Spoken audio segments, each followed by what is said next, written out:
Another snub now by China for India, where the communist power has gone ahead and set up a quake monitoring facility on the footholds of Mount Everest, even though India has proposed a joint venture. India and China have for long been discussing the joint project for monitoring earthquake and weather patterns in the Himalayas. But it now seems that China has decided to go a step ahead, further heightening the aggressive posturing.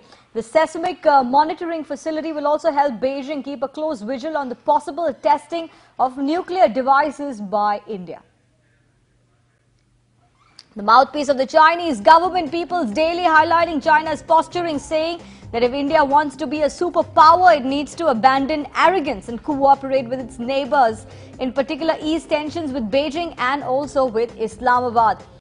The Foreign Ministry, in fact, has scheduled a press conference on this matter at noon India time. And let's now get a quick update from Saibal Dasgupta of the Times of India on what we can expect. India and China have been talking about having joint projects in the Himalayas for earthquake monitoring, for weather forecasting and several other issues. Global warming, and this discussion has been going on for several years. Somehow it has not got implemented.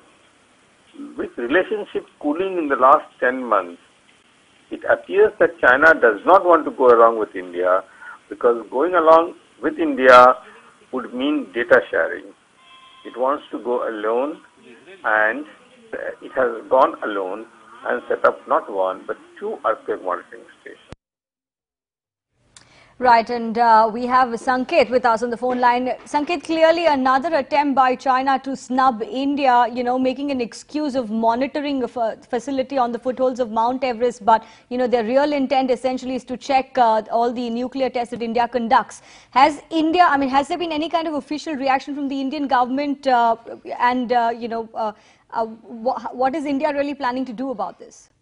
Well, Harshi, officially there has been no reaction to this entire incident, to this entire story. But then, yes, this would definitely upset India, and also the fact that there needs to be, or there seems to be in some semblance, some sort of a, bilateral agreement or a bilateral meeting scheduled between both these, or leaders of both these countries. We know that at the ASEAN meeting, at the ASEAN summit in Bangkok, on the sidelines of it, the Prime Minister of our country is expected to meet the Chinese Premier. Then post that, there is a Russia, India, China foreign ministers meeting in Bangalore. So all these incidents, whether it is giving loose visas or staple visas to Kashmiris, to setting up such an establishment in, at the Everest area, also declaring Pakistan or having projects or taking under projects in Pakistan-occupied Kashmir, whereas showing Kashmir as a separate entity and not a part of India will definitely miff India, and that has not, in fact, kept India happy also, because on many occasions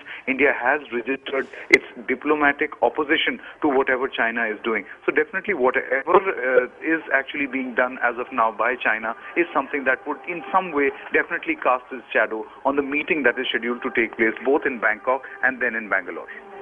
Right.